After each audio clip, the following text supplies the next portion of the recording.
नमस्कार दोस्तों, आप सभी का स्टडी सहयोग जी के में स्वागत है। तो आज हम बात करेंगे कि जो तृतीय प्रश्न पत्र है, आपके विषय है आधुनिक विश्व में विद्यालय शिक्षा, जो कि आपके कुल 100 नंबर का एग्ज़ाम होगा, जिसमें से आंतरिक मूल्यांकन यानी वाइवा आपके 30 नंबर का होगा और बाह्य मूल्यांकन यानी लिखित परीक्षा आपके 70 नंबर की होगी। और 70 नंबर में से इकाई 3 आपके जो कि वैश्वीकरण और शिक्षा, ये आपके 8 नंबर की आएगी। तो चलिए अपन स्टार्ट करते हैं। स्टार्ट करने से पहले मैं आपको बता देना चाहता हूँ कि अगर सारे सब्जेक्ट के आपको ऐसे ही शॉर्ट नोट्स के वीडियो देखने हैं तो सभी सब्जेक्ट के इकाई वाइज सभी वीडियो प्लेलिस्ट में जाकर देख सकते हैं। तो चलिए अपन स्टार्ट करते हैं। पहला प्रश्न है कि वैश्वीकरण से क्या आशय है। तो वैश्वीकरण एक बहुआयामी प्रक्रिया है। इसके राजनीतिक, आर्थिक और सांस्कृतिक आयाम हैं, परंतु वैश्वीकरण की कुछ खास विशेषताएं भी हैं, जिससे वैश्वीकरण की वर्तमान प्रक्रिया को पहचाना जा सकता है। इन विशेषताओं में विचार, पूंजी, वस्तु, श्रम, तकनीकी के प्रभावों की गति और उनके प्रयास का धरातल वर्तमान वैश्वीकरण को अनूठा बनाती है। वैश्वीकरण की अन्य महत्वपूर्ण विशेषताएं पूंजी, उत्पाद एवं श्रमिकों का प्रवाह है। अगला प्रश्न देखते हैं दोस्तों। वैश्वीकरण के प्रमुख तत्व कौन कौन से। अगर वैश्वीकरण तो वैश्वीकरण के प्रमुख तत्व कौन कौन से। तो पहला है आयात शुल्क को घटाना, ये वैश्वीकरण है। और आयात पर प्रतिबंध ढीले करना, ये वैश्वीकरण है। विदेशी निवेश को प्रोत्साहन देना, ये वैश्वीकरण है।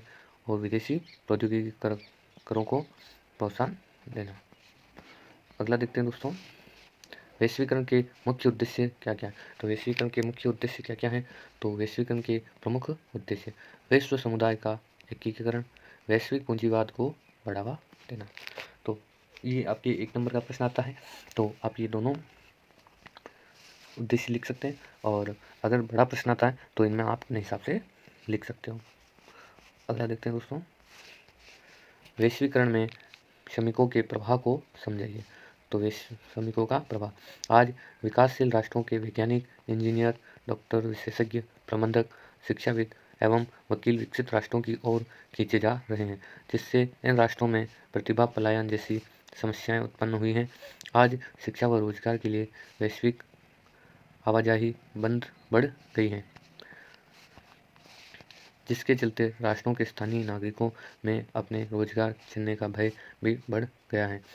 श्रम बाजार आज विश्वव्यापी हो गया और श्रम बाजार की मांग को पूरा करने के लिए श्रम निर्यातक देशों में ऐसे कई एजेंट सक्रिय हैं जो वैध अवैध तरीके से लोगों को विदेशों में काम दिलाते हैं। अर्थात श्रम का प्रवाह अत्यधिक मात्रा में बढ़ गया है, जिसमें बीज कानूनों में लचीलापन भी इसका एक प्रमुख कारण है। यानी ये क्या है, वीज़ा। अर्थात श्रम का प्रवाह अत्यधिक बढ़ गया है, जिसमें वीज़ा कानूनों में लचीलापन एक प्रमुख कारण है। वैश्वीकरण के सामाजिक और सांस्कृतिक प्रभाव की विवेचना कीजिए। अगला प्रश्न क्या है, तो वैश्वीकरण के सामाजिक और सांस्कृतिक प्रभाव की विवेचना कीजिए। तो वैश्वीकरण एक बहुआयामी अवधारणा है, जिसके राजनीतिक और आर्थिक, सांस्कृतिक आयाम भी हैं। और वैश्वीकरण को मात्र एक आर्थिक घटना मात्र मानना एक भूल होगी, क्योंकि वैश्वीकरण के आर्थिक प्रवाह से सांस्कृतिक व सामाजिक प्रवाह भी व्यापक स्तर पर हुआ है।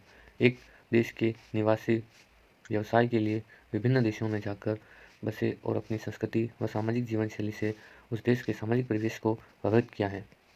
फलस्वरूप दो संस्कृतियों के आदान प्रदान से नवीन संस्कृति प्रतिमानों का विकास भी हुआ है।